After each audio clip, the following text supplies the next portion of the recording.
ज़कात उस शख्स पर वाजिब है कि जो 52.5 तोला चांदी रखता हो या जिसके पास 52.5 तोला चांदी के बराबर रकम हो जो इसकी ज़रूरत के अलावा हो, या 7.5 तोला सोना उसके पास हो, या बेचने का सामान इसके पास मौजूद हो। तो इस सूरत में इसके ऊपर ज़कात वाजिब होती है। या ये थोड़ी सी चीज़ें मौजूद हैं, कुछ सोना है, कुछ रकम है, कुछ चांदी है, कुछ बेचने का सामान है। अब मिलाते हैं तो मिलाने के बाद पता चलता है कि 52.5 तोला चांदी की रकम ये बन जाती है। तो फिर इस सूरत में इसको ज़कात देना होगी।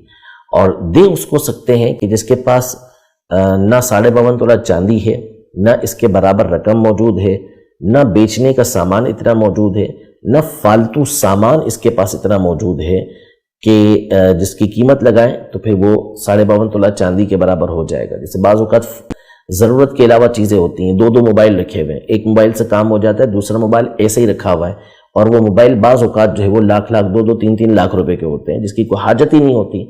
2 मोटरसाइकिलें रखी हुई हैं, 2 कारें रखी हुई हैं, एक से ज़रूरत पूरी हो जाती है, दूसरी की कोई ज़रूरत नहीं है। तो अब ऐसी जो चीज़ें हैं इनकी मौजूदगी के अंदर इसको ज़कात दे नहीं सकते। अगरचे कि इन चीज़ों के ऊपर ज़कात लाजिम नहीं होगी क्योंकि बेचने की चीज़ें नहीं है, लेकिन ज़रूरत के अलावा हैं, ज़ायद हैं, तो ऐसी सूरत में ऐसे शख्स को ज़कात दी नहीं जा सकती।